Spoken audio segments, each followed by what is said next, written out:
We're live. Excellent. Yay. Hello, everybody. My name's Kendall, and I am a horticultural therapist and the founder of Adventures with Flowers. And I help garden curious women to create their garden sanctuaries. I'm joined today by the lovely Gail Doggett, who is a coach for ADHD writers, which kind of a match made in heaven, given that I'm writing my first book. But Gail also loves gardening. So we were like, right, well, we've got to do a life together then, haven't we really? So yeah, Gail, I don't know if you want to maybe start with telling us about your growing space and why you love it so much. Hello. My husband thinks I'm growing all over the house and all through the garden. But my main growing space is I got an allotment last year. Yeah, and I'm really excited. It was a supreme act of patience for somebody with ADHD because I think we were on the waiting list for something like, I think it was 11 years, but it was definitely No. 8. Yeah, I know where you yeah, are again. You in London? yeah. Yeah. And it's quite, there's lots of plots around here, but the site, there are lots of sites, but the site where I have my allotment is there outside my window. Okay. So I can see my plot from my house. And to be honest, that was a big thing of going, okay, I won't go to it unless like out of sight, out of mind. But I look out every morning and go, hello. So that's quite brilliant. So I have well, technically it's half a plot. So it's 5 meters by 15, I think. Still quite a lot, isn't it, to maintain? Yeah. Yeah. Yes. Well, also when we got it, it was absolutely horrendous. It was just all switchgrass and just lots of perennial weeds. So the first few months of getting, we got it in June, and the first few months were just spent very laboriously weeding. Yeah. And this was June last year, was it? Yeah. Yeah. Okay. Which I think is potentially quite a hard task for somebody with ADHD to motivate themselves to do. Yeah. So were there any particular things? I mean, I know I've got some tricks for ADHDers in terms of weeding, because I think that is probably like my most, or not mine personally, because I actually quite like it now, but most people come to me like, oh God, the weeding, whether they've got ADHD or not, it just isn't that appealing. Everyone's excited to plant the pretty flowers and the nice veggies, but no one really wants to do the weeding. Because as well, I think often people think, oh, well, I've just weeded it and now they're already growing back again.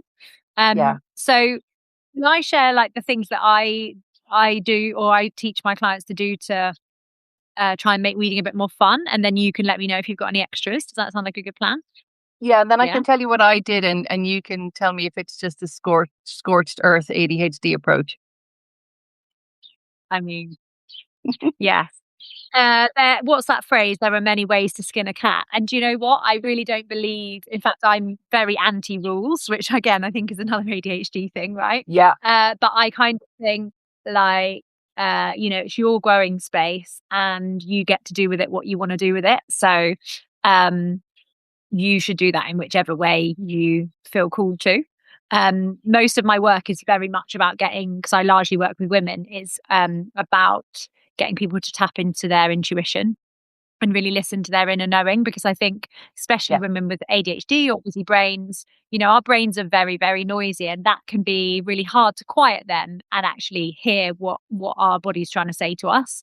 So that's why gardening is such a powerful tool for people with busy brains and ADHD, because it does help you to quiet your mind.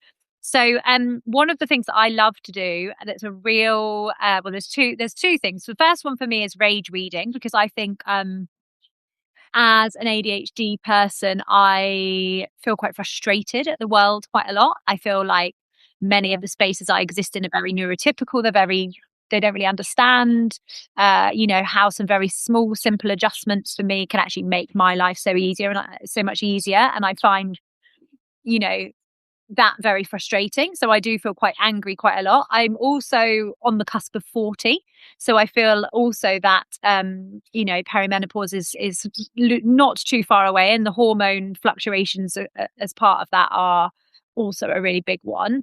So I do find myself feeling quite angry quite a lot of the time. And that's like a relatively new thing. I think probably previous to my diagnosis, I only got diagnosed when I was 37, I would have directed that rage at myself rather Yeah. than at the circumstances. So that's quite freeing, that I'm not being quite so horrible to myself. But I do also, want to let go of some of this anger. Like, I don't want to just hold anger in my body the whole time. So um one of the things that I teach my clients to do is rage weeding, and basically what that is doing is I'm getting you to kind of visualize sending those angry thoughts or the thing that's really frustrating you into the weeds as you are kind of digging them up and then throwing Yeah. them away. So it's very like a visual, funnel the thoughts in, dig it, chuck it. Um, and that is really, really good for kind of clearing the mind. The other thing that I really love doing is, say you've got like a whole border that you want to weed. I like at the start to kind of, oh, hey, Claire's just joined us. She'll Okay. love this one. I've been to see her this weekend, and seen all her lovely Oh, garden and stuff. Yeah, it's so nice. We had such a lovely weekend. Anyway, we'll talk about that another time. But yeah, so the next thing is, if I've got a full border, I like to kind of think, right, I'm going to set my timer for 20 minutes because I teach all my clients to garden in 20-minute blocks because it keeps it fresh and exciting for the neurospicy mind, but also many of us don't have like hours and hours to spend yeah. gardening. So I set my time for 20 minutes, but before I start, I kind of have a little bet with myself about how far down the border I'm going to get. Yeah. And so I'm like, right, okay, I've got 20 minutes, I'm going to get halfway down the border, and then my timer goes and I start like going. And then I love it because the dopamine hit I get if the timer goes off and I've either got to my, where I'm at, or Yeah. I've even gone past it. It's like, woohoo! So, I really try and bring in that kind of like dopamine hunting uh, aspect to a lot of the activities I teach my clients. I think that you get dopamine just from being outside in nature anyway, and just from gardening. But I think the horticultural therapy aspect just kind of really turns up the dial on that, which is why it's so great for ADHDers. Do you want to chat about some of the things that you do? I'm intrigued. Um, I think I love the idea of rage weeding, and sort of projecting Mm. things into the weeds as you're getting rid of them. That's just genius. And yeah, our brains do tend to be motivated by things like competition. So competing with yourself is Mm. just such a great thing to do. I the way I tackled mine was I went at it with just a burst of hyperfixation and hyperfocus, and just went scorched earth. So and it was a really, really good physical exercise for me because I did it all by hand. And people were like, oh, get a strimmer, get this, get that. And I was like, no, I cannot deal with the amount of admin that's going to go into having to go and get one of these. And I don't drive. So like persuading my husband, bless him, beleaguered man, to go Mm. and pick up something for my latest, hyperfixation. So I was like, no, I have a Yeah. hoe. I'm just going to do it by hand. And it was brilliant physical exercise, just kind of being out there because it was June. Okay, June's not a great time to take one on because everything is kind of, all Mm. the weeds are everywhere in full, Yeah. swing. But it was a lovely time to be outside. So I would get up super early. My kids are sort of 10 and 13, so they're what, 9 and 12. But Mm. I would make sure things are kind of sorted for the morning, and I would like go to the allotment at like 7 o'clock or maybe earlier. Like some days I was there at 6 in the morning, and it is glorious because it's in a pocket, almost like a valley between lots of terraced houses in London, but it's just so Mm. quiet. All you hear is bird song. It's just divine. Um, Mm. until the people start coming in, and then we have a really chatty community. So you don't get a lot done some days. It's lovely, but literally you'll be stopping for a 10-minute chat every 10 minutes. Yeah. Um, but yeah, so I just went at it physically, and then I bought some of those metal raised beds and I put them on top Mm. of weed membrane Okay. just to cover it off and kill everything underneath. Mm. But then I just dumped in a couple of bags compost and grew some things that were pretty. And that Yeah. gave me huge boost of dopamine. So I just had, nasturtiums and marigolds and some cucumbers. And, Mm. it was really haphazard and really delightful because it was just, well, let's just literally, it was like throw the spaghetti at the wall and see what sticks. So yeah, that was great. It wasn't at all planned. And I'm Okay. going to stick with that, I think. I think that's an interesting one, isn't it? And I think this kind of goes back to like the gardening rules of old, where like, if you've got a meter squared bed, you must plant 11 lettuces. And, they're Yeah. really like exacting. If you ever buy any of those, like how to grow your own veg books, it's always really like prescriptive about what you can fit in. Yes. I'm actually kind of learned my gardening trade, if you will, like separate from the horticultural therapy before I realized that's what I wanted to do, i.e. the therapy side using the plants. I Mm. thought I wanted to like grow flowers to sell. So Wow. I did some like some courses at a local flower farm to me, and they basically teach you like how to start your own flower farm. And I think I went like Oh, 3 times across the year for a day at a time, and oh, it was amazing. I did okay. realize that I was like, no, this is like such hard work. They basically get like a month off, and then the rest of the year they're just working solidly. And I was like, Yeah. that's not for me. That's going to exhaust me. Even though I didn't have a diagnosis at that point, I just knew I need to have like time off every now and again. I was like, there's no way I'll be able to do that. But what it did teach me was that actually, yeah, you get the seed packet and it says like plant them out at a spacing of like 20 centimeters or whatever. And actually, they don't always, certainly if you're growing for cut flowers, sometimes it's actually better to plant plants closer together because you get, taller, like tulips, for example. If you read on the back of a tulip packet, they'll say like, oh, I don't know, whatever spacing between them. But actually, when I plant my tulip bulbs, I put them almost like eggs in a carton, like that Yes. close together. And it means that the stems, because they're competing for the light, the stems grow really straight, Yep. really tall, which is great if you want to like cut them and use them in vases and stuff. Um, and so actually you're kind of using the plant's biology, not against it, but to get what you want. And it really kind of awakened in me this kind of like experimentation vibe. And that I think is so good for people that are neurodivergent, because Hmm.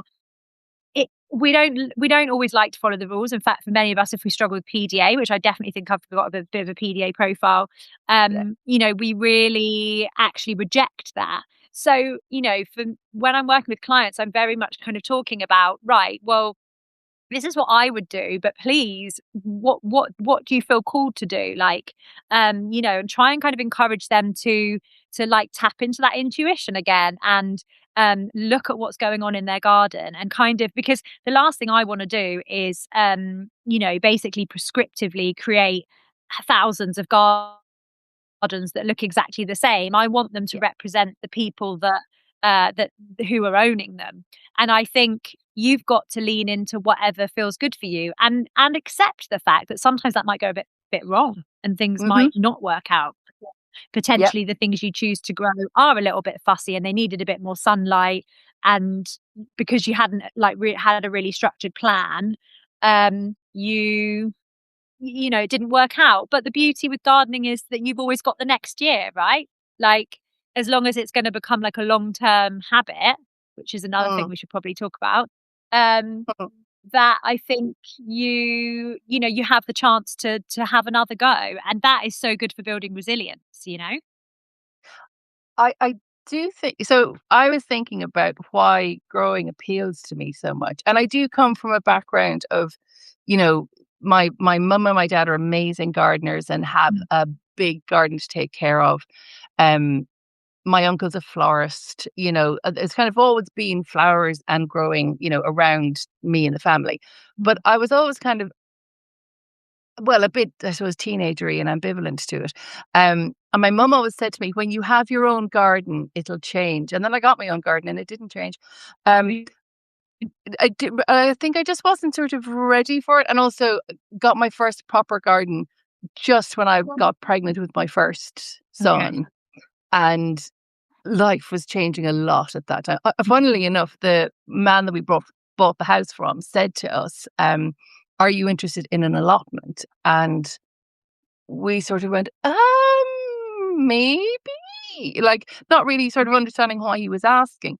And it was only in the years after that that I realized the reason he said that was because at the bottom of the garden there was a shed which he had built, which had a door in the back to the allotment because he had 4 plots on there. And Oh, it was like Narnia, through the wardrobe, through the back of the shed. yeah, And he ran electricity and irrigation and everything out there so that he could have, an amazing, basically a market garden. Um, but at the yeah, time we were like, no, no, no, no, we were cool. This is enough, just moving house and blah, blah, blah. And then of yeah, course waited 11 years to actually get one. yeah. Um, Did you keep the but shed? Did you keep the shed, no, or did he we take it with actually him? got rid of the shed because Oh no, that'd been such a nice cut through now, no, wouldn't it? there is a shed there now, but people Mhm. got told off for having access through to the back of their houses. Or like, Yeah, the okay, non-official channel. yeah, and I kind of get that. Um, but yeah, also he had built it around a pear tree. He was a very curious man, so it Mm, wasn't the most robust structure, shall we say? Um, but okay. yeah, so I've been used to gardening, but was never sort of got into it until the house plants thing started during 2020 and went on from there. Um, Mm, but then when I was faced with this sort of blank slate of you can put anything in here, um, that just seemed to be such an invitation to go, I can grow anything. And my mum has this theory about they don't grow any fruit or veg. Well, there's some fruit. There's apple trees and things like really really ancient apple trees. Um, mm, but she says grow things that are interesting. Grow things that you like to eat and things that are mm. interesting or expensive. Oh, Um, interesting. And so I thought, well, that's actually not bad principles. So, Mm, my allotment is, and people say, what are you going to grow? And I'm like, well, um, I've got lots of flowers that I'm putting in because yeah, I love cut flowers and, they are expensive. They are a real luxury. So I was like, I could just, again, typical ADHD thing. I could just grow it myself. It's like, yeah. sure. Yeah. So downstairs at the moment, there's this, it's like a tiered, bookshelf sort of stand that had houseplants in it Mm. before. They've all now been shoved onto one table, and it's got, dozens of dahlias in Oh, Ziploc okay. bags. Yeah, nice. So, yeah, I'm growing things like, Craspedia and Mm. eucalyptus, and I'm trying to grow honesty because I want to be able to dry them all. Yeah, So nice. it's this bonkers thing of like, well, I could do this. But it's really joyful. And then people will say to me, like, they'll look at my plot, and it does, when they stop for the 10-minute chat. Um, and it Mhm. is a case of moving the deck chairs around the Titanic at the moment because I keep having to clear things in order to put in the next thing and then clear something around to put in the next thing. Um, Yeah, and people will sort of look and go, I can tell there's an element of, what is she doing now? yeah, Um, but I think it's just so joyful, and I don't mind people thinking I'm slightly bonkers because there are a few people who are like regimented veg, yeah, um, and I'm just like I'm just going to put in whatever brings me joy, and it is. You were saying, the way you talk to clients about not having the same experience. What do they want to do? Um, mm, this comes out a lot in my work as well with people where the biggest thing I find with a lot of people, particularly neurodivergent people, and I don't know whether you naturally draw a lot of neurodivergent clients to you, um, but I think we've been slightly cultured to second guess ourselves. Um, and I just feel like with particularly with this, as my mum calls it, my farm, there is no shame, and just whatever I want to grow there, I can give it a try. And if it fails horribly, well, we probably just won't do that again next year. yeah, It's like, let's yeah. just have at it and see what happens. So it's going to be a really weird mixture, and I'm really happy about that. Yeah, I think it's interesting that what you said there about the fact that we second guess ourselves. And I think for me personally, and the number of clients that I do speak to, I think it's maybe a neurodivergent thing, but actually I think it's just a female thing. I think, Mm, very often as young girls, we were sort of told to ignore the signs that our body was giving us if we ever felt uncomfortable. Like when you were little and your mum would say to you, "Oh, give Auntie so and so a kiss," and you were like, "I really don't fucking want to give her. She's going to get like lippy all over me." But you were forced to do it, you know. And I think also as ADHD people, many of us are quite sensitive. You know, there was that thing of like, oh, you're so sensitive. So what do? Okay, you don't let your emotions show because you're going to get told off for being too sensitive, and you keep them all inside, and you start to distrust the natural signals that your body is trying to Yeah. give to you. And so then is it any wonder that when you come to try and make a decision about what to grow in your garden, you go, oh, well, I don't know what I think. Like the number of clients that say to me, "Oh, well, I don't know. Can you just tell me?" Yeah. And you know, a lot of the work, I know you did my challenge last week, and one of my things was the dream garden visualization, because Mm, I really am all about getting people to tap into what it is that they want, and to kind of just give it a go. But I think many women especially are nervous to just give it a go, because I think, you know, in our schooling, if we stepped out of line or did something a little bit different, we got told off for it, and that yeah. didn't feel safe in our bodies. So we don't want to stick our heads above the parapet, because Yes. and try something new, because we're worried we're going to be told off. So, you know, and this transpires in many aspects of women's life. I'm sure you see it with your clients as writers as well. um Yes. you know, but I think like I'm like, oh, it's only a garden, you know, but it's real, and it's a feeling deep inside people's bodies, and unfortunately, it's hard to shift. But for me, it was when I started to garden, because I didn't have any knowledge. I kind of just taught myself by making all the mistakes. Um, you know, it was when I started to do that and make those mistakes, my confidence started to grow. And so I think probably almost certainly what you do with your clients and what I do with my clients, it's holding that space for them to be able to try things and make mistakes. You know, supporting them when and saying to them, you know, it's okay, like we can rejig this, like we'll try again or whatever. Because many of us didn't have parents that did that, you know. Most of us were like, oh, you've made a mistake, you got in trouble, you know, you got in trouble. There was no kind of, not like now where we really, especially if you've got neurodivergent children as well, you know, we're trying to hold space for their feelings, you know. And I think that crops up a lot with clients, is like they've never had somebody do that for them. They've never had somebody to say to them, like, all feelings are welcome here, you know? Um, Yes. so I think it, for me, it's about that. And it's also about kind of collapsing the timeline for clients as well. You know, like I started gardening 13 years ago. I don't Mm, want people to think it's going to have to take them 13 years to produce something that they really love. So, you know, the tools I'm giving them are kind of helping them to bypass some of the you know, the time and the heartache and all of the other things. Like, don't get me wrong, there's still a little bit in there, it's got to be, right? Because I still now will sow a load of seeds and half of them won't germinate, the slugs will get the other half, and I'm like, yeah. you know, because you can't control everything. And actually there's a huge lesson to be learned in the garden, in kind of letting go of control. I don't know if you in your allotment have had many sort of self seeders. You certainly will if you grow your honesty. But did Mm. anything self seed from last year?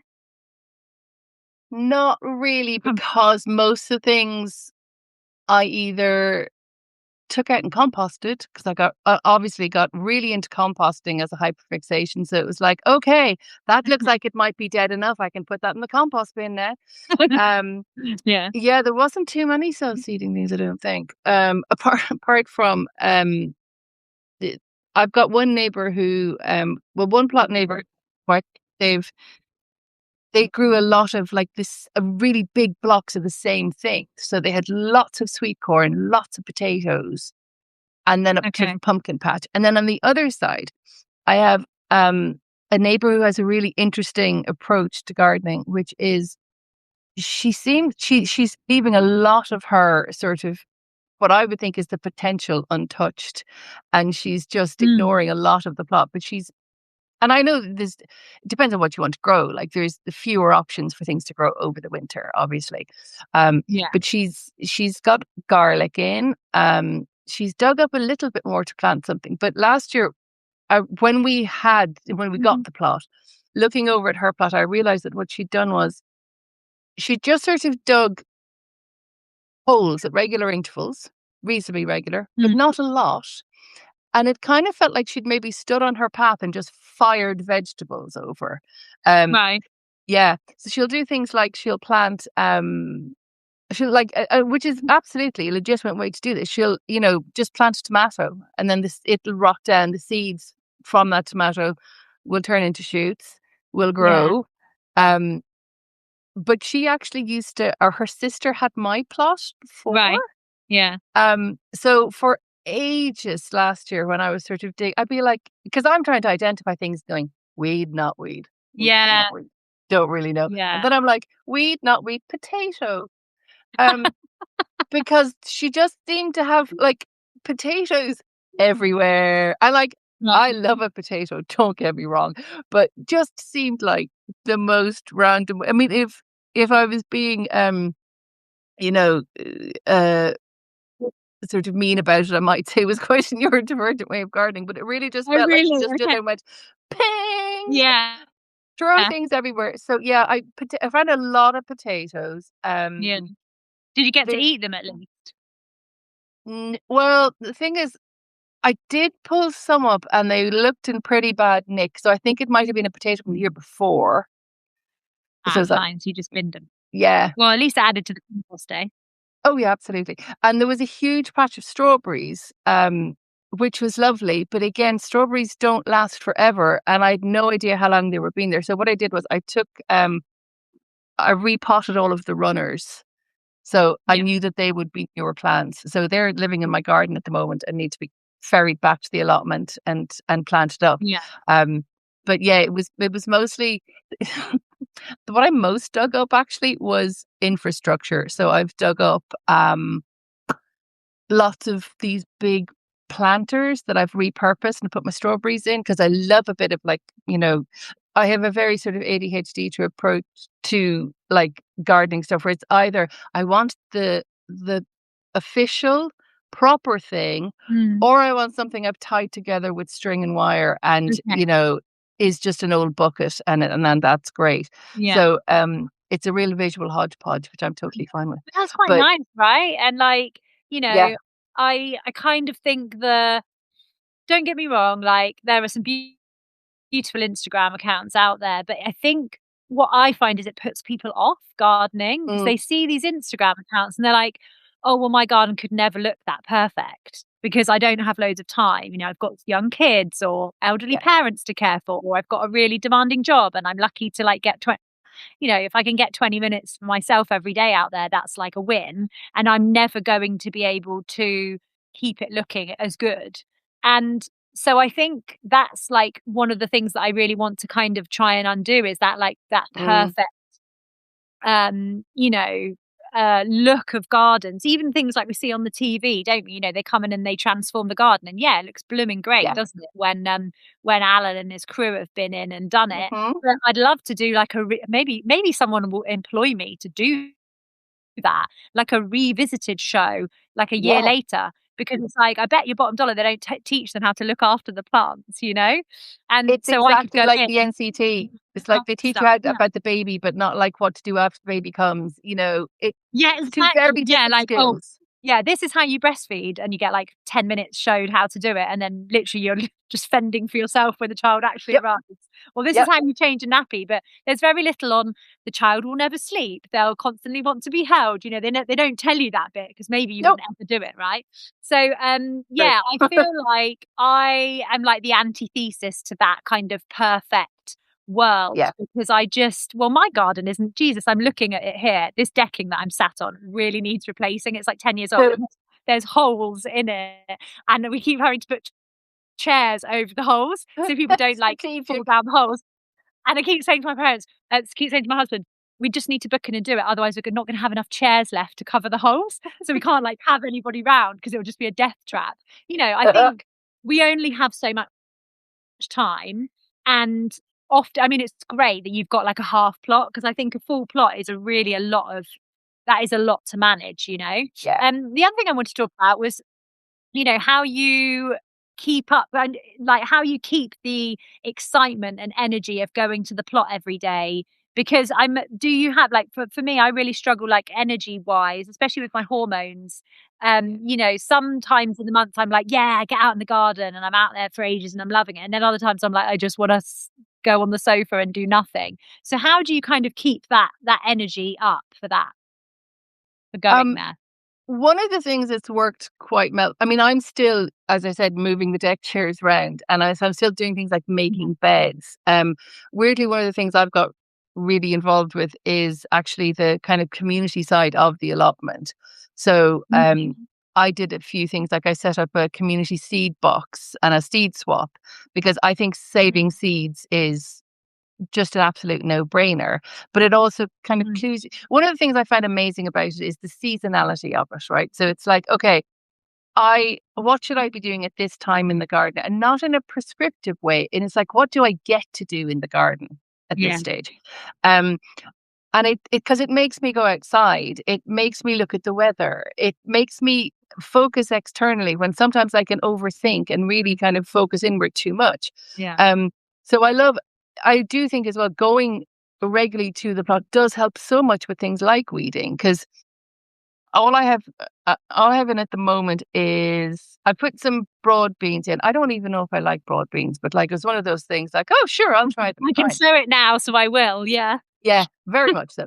Um, I put some peas in. I don't know if you saw that. I think I posted a picture yesterday on Substack, but I'd grown some peas because I love peas. I have a childhood memory of like stealing all of my aunt's peas from the Oh, garden, me and really? my Okay. cousin, and just like kind of hiding so she couldn't see us, running over to grab some, running back to the bushes and eating them. Um, I managed, and I was really proud of myself because I am a demon for planting things and not putting labels on them. Mm. So I was like, I will label them, and I did, and I had dwarf peas and these extra tall ones for the Oh, novelty value, and I planted them both together. I mean, what upper structure of some sort, Well, they're or in a not yet? bed and there is some structure, but who knows what they're. So I don't know what I was doing. So there's that form of constant novelty with me just doing silly things, basically. Yeah. But it's the seasonality of it, I think, and novelty is inherent in gardening, Yeah. because you're like, okay, is it going to grow? Is it going to grow? If it does grow, what is it going to look like? Oh, this is what the true leaves of marigolds look like. Yeah. You know, so like every day I come downstairs, I go and check the various bags and pots and whatever. Um then I go outside, I've got like a couple of those little small plastic grow houses rather than a big greenhouse. Yeah. But I'll just go and see, have the slugs got in and gotten anything? Mm. Um and then there's a real kind of nurturing aspect to it of, okay, these have survived. Excellent. Where are they going to go? And I think it's because I don't know about you, but I can have issues with either starting things or finishing things. Mm. Um, the starting thing in gardening is prompted by the fact that, either Monty Don on Gardener's World or the seed packet will say, start this in X months. You're like, okay. Mm. The other super fun thing I'm doing for novelty is, where is it? Um, this book. Or what? Oh, is it the almanac? Yeah, nice. Yeah. Leah's Yeah. almanac. Yeah. Um, I've had these for years and years, and I love the fact that she does the gardening by the moon. So Mm. it's like this is what you do in different periods. But Yeah. again, it's really interesting to sort of make you think, okay, different times of the month are supposed to correspond to different types of energy. Yeah. Um, it's okay, it's a drawing down energy, or it's, a dormant energy. There's a week in the month where it's dormant. She says, don't plant anything, Mm. do weeding, because that's a good time to do weeding. So that gives me a lot of novelty, going, okay, I'll go and do lots of weeding and moving stuff around this week. Yeah. So there's all that sort of novelty kind of baked into gardening.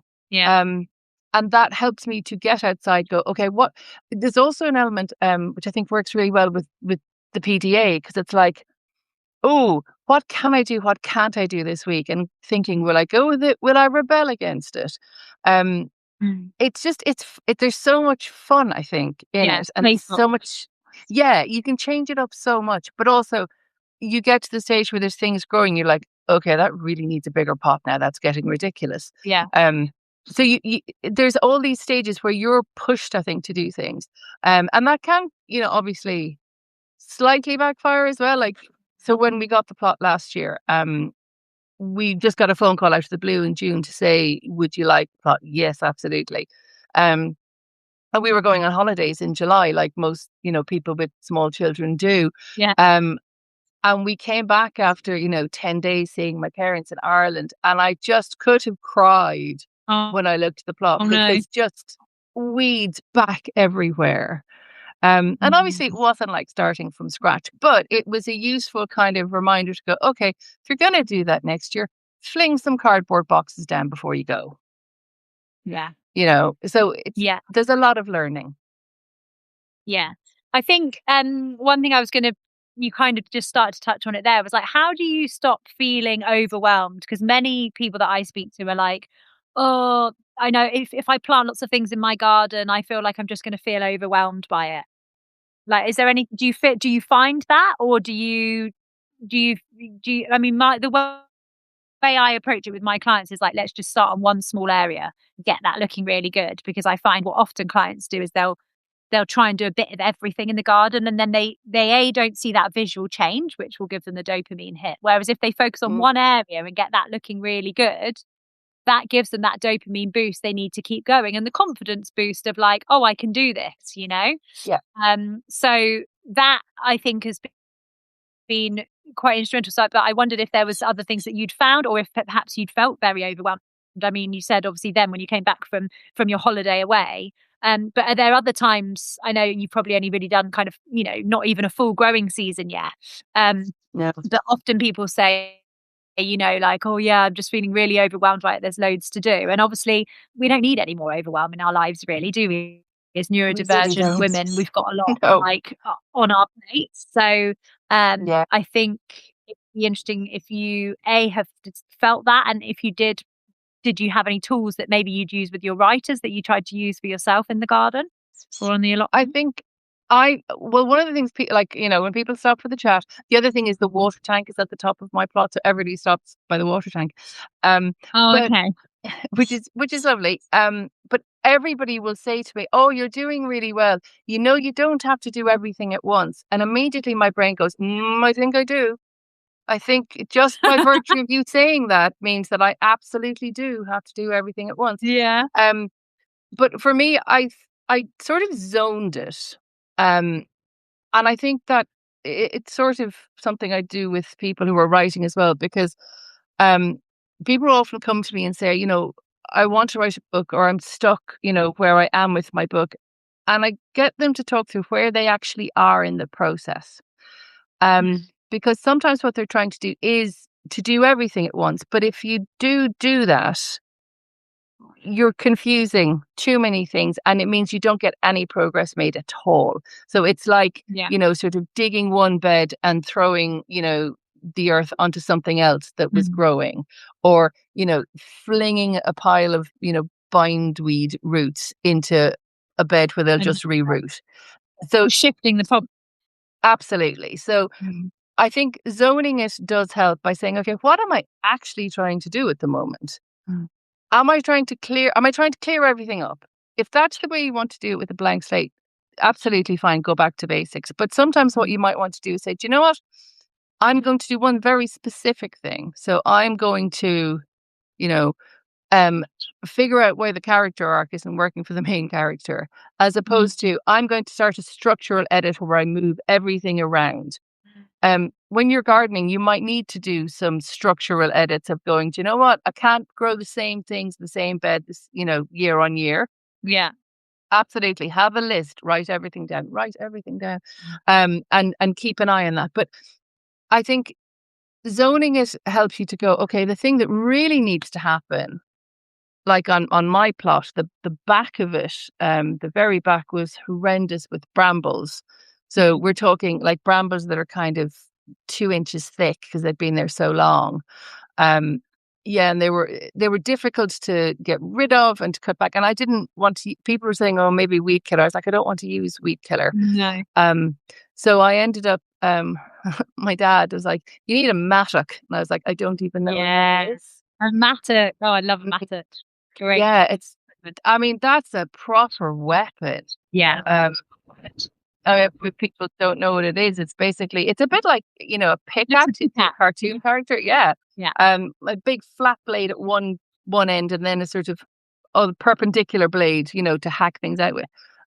It's really good for like breaking up compacted soil. So Yeah. I've got first introduced to a mattock, just a quick little side story here, because my husband, before we met, was an archaeologist. We Ah, met, we did a forensic archaeology masters, and that's how we met. right. And one of the first things we had to do on our masters was to go and dig a grave.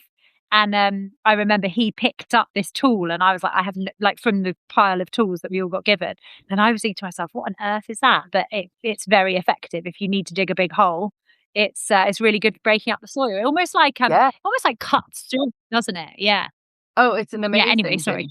But they're very heavy. Yeah. And I was like, I'm gonna take my ankle off with that. But I haven't Yeah. touched all the wood. I haven't done that And yet. did it work? Yeah. Did it get the brambles out?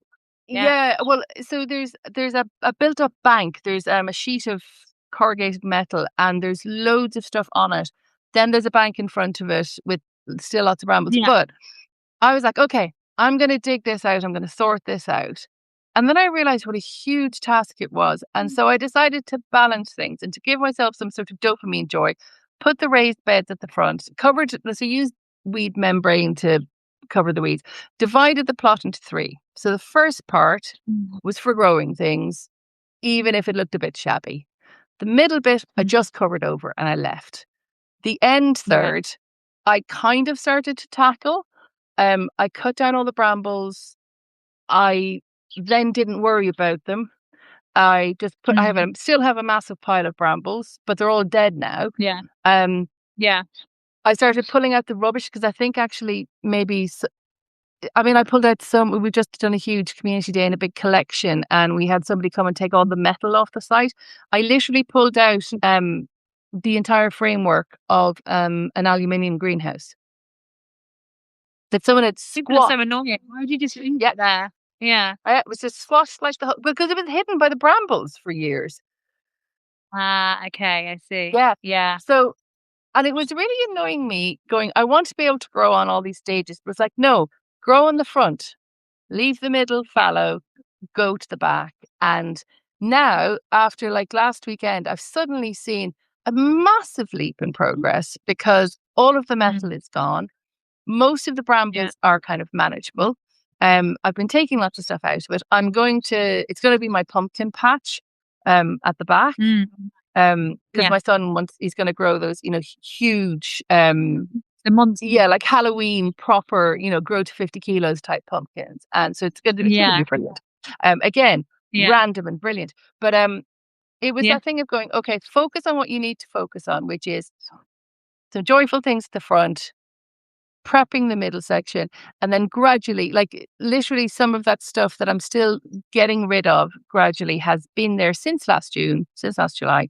But then I also did things like I took the really thick bramble canes, I cut into like quite big lengths of about maybe just over a meter, made a massive pile Mm. of them, and then I've used them on all my plantings. So when I plant bulbs, I just it's because we have loads of squirrels. So I just plant Ah, I lay the brambles over the top and shove them in with a couple of like the tent pegs that you get for yeah. Oh, membrane. that's a good idea. So they're gonna deter the squirrels from digging the bulbs up. Oh, great Yeah, shout. Yeah, yeah, I mean, what a great way to, reuse rather than having to buy more stuff, you know? yeah, Yeah, great. Oh, that's great. Yeah, I think that is the key, isn't it? It's breaking it down into those small steps and accepting that it isn't just going to be like a tap to tidy overnight. It's going to be yeah, looking glorious. I mean, if I look at this garden here, it took us probably 10 years to get it how it looks now. And we got a bit of money, we did a little section, then we yeah, saved again, got a bit more money, did another section. But I think one of my biggest things I say to my clients a lot is there's no rush. Like it's a process. It's about you enjoying the process of doing it. It's not about just having a perfect garden. And and if that is all you want, go and pay someone 25 Yeah. grand and they'll create it for you.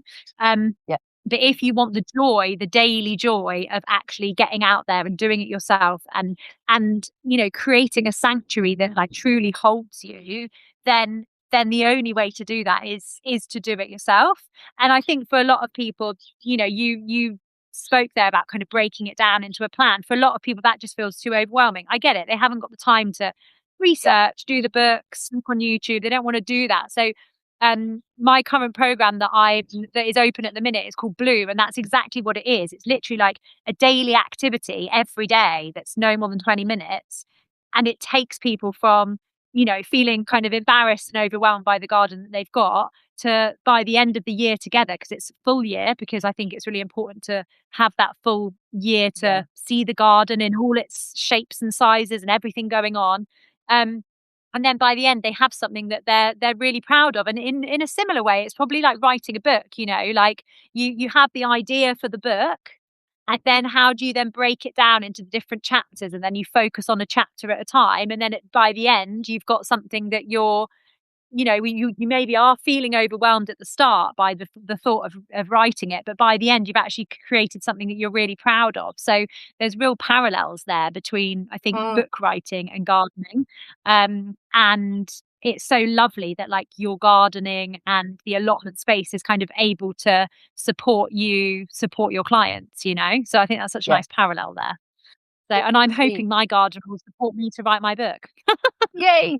Well, obviously, come and talk to me if need any specific support. But I Yes, think I absolutely. think one of the things that you talk about a lot as well is like it's that kind of it's that incremental joy is what I call it. Yeah.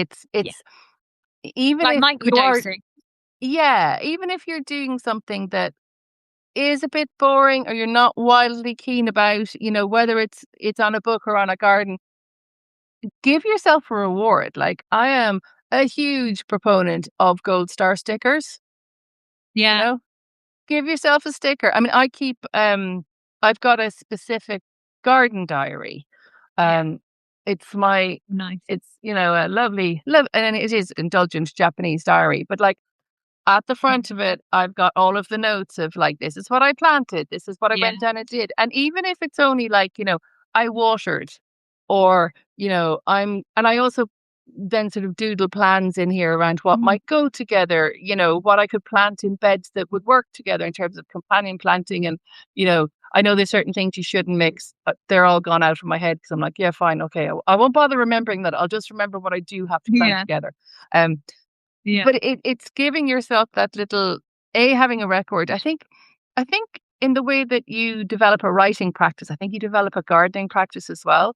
So it's like, yeah, what's the little thing I can do today to keep in touch with my garden? And for a lot of people, actually, I've realized on our allotment, what a lot of us do is we just go down every day or every second day throughout the winter. I mean, you're probably going more in summer, mm, but you go every couple of days in the winter and you bring your, veg peelings and waste and you throw it into compost. yeah, So it just means you're yeah. passing So by every couple of days. you're not even really going with an intention of doing anything. You're just Nope. going, and that's a lot of it, right? Is the habit forming. So Yeah. in my program, I work with people on forming the habit. Like we don't actually get our hands in the soil in the first week, because it's like, okay, Nope. when are we going to find time in your very busy life to actually do this Yeah. habit that you say you want? So we almost need to simplify and clear the decks and like commit to that habit, even if it is outside 5 minutes of deadheading, Yep. outside putting something in Yep. the compost bin. It's more about kind of keeping that commitment to yourself, which I think, you know as ADHD women, I think very often your brain is so full on that your needs can easily fall to the bottom of the pile, Uh-huh. especially if you're, caring for others, juggling a lot. So I think it's about that. It's about the recognizing that you are worth taking that time for, that regular time Yeah. that you can kind of give to yourself every day. So yeah. Absolutely. Ah, right. Well, I we've think been it's chatting for a very long time. Go on. Okay, say what you want to yes. say. Well, I think it's habit stacking as well, which does some people don't like it, but it works brilliantly for some other people who are ADHD. Because if you're stacking those two things together, you're saying, okay, I want to get outside for 10 minutes. I'm also going to go and drop the stuff to the plot, drop Yeah. the veg peelings, or, I want to go and, make myself walk around the garden just to get outside. I'm really thinking about what it's like at the moment in, what should be better and actually isn't great weather. It's like, Yeah. It's okay, cold. what can I do? Mm. Yeah. I mean, we had that sort of, we had full spring a couple of weeks ago and it was Mm. amazing. And now it's like, I just want to be inside and I want to be warm now. You Yeah. know, well, then don't make yourself go outside and make yourself miserable because you don't want to associate gardening and being miserable or No. writing and being miserable. Yeah. So do something that brings you joy, whether it's, I mean, my big go to is reading, which is, reading novels, Mm. even if you're struggling with writing one. It's just, well, let yourself read because Yeah. all writers are readers and vice versa. If you're wanting to garden, but it's miserable weather. I mean, like I said, I started loads of things off far too early this year. Mm. I'll just sow them again now and see if they actually come. But it's like, okay, well, see what you might plant. Maybe throw a few things in for novelty value, see if they grow. But just wait and plan. Go with the season that you're in, both mind and body, and outside. Yeah. Um, uh, Yeah. I mean, exactly. no Like shame. either kind of, go and wander around, like a lovely garden near you, like they're open Mm, to the public. That's a really great one because you can wrap up warm and you'll be moving. So that's great. And then you're not kind of in your garden thinking, oh my God, there's so much to do. Another really great one is wandering around the garden centre, seeing what they've got to offer, like having a look at the seeds, getting some inspiration there, or my garden visualization, that's a really great one mm, to kind of get the creative juices flowing. So yeah, I think it doesn't have to be outdoors at this time of yeah. year. Even for me, like I've got like a big French doors just to the right of me here, and even just kind of sitting there in a chair and like looking out of the garden and kind of imagining what it could look like this summer. It doesn't have to be, which is, I mean, gosh, you're lucky that you can do that from your window with your allotment. Not many people can probably say that if they're growing on an allotment, but yeah, it doesn't, you don't have to be out there freezing. And to be honest, um, just wear enough clothes and you'll soon warm up if you're doing some good old weeding or something physical Yep. anyway, won't you? So yeah. But yeah, fab. All right. Well, thank you so much, Gail, for chatting to Thank me. It's you. been lovely. And I'm excited. Do share more of your pics on Substack and tag me because it's so annoying on Substack, isn't it? Like people put pictures on, then you don't see them. You're like, I want to see their pictures. But yeah. So do let me know. I'm excited to see what you grow this year. Thank you. Lovely to Right. talk to you. Yeah, and you. You too. Bye. Bye.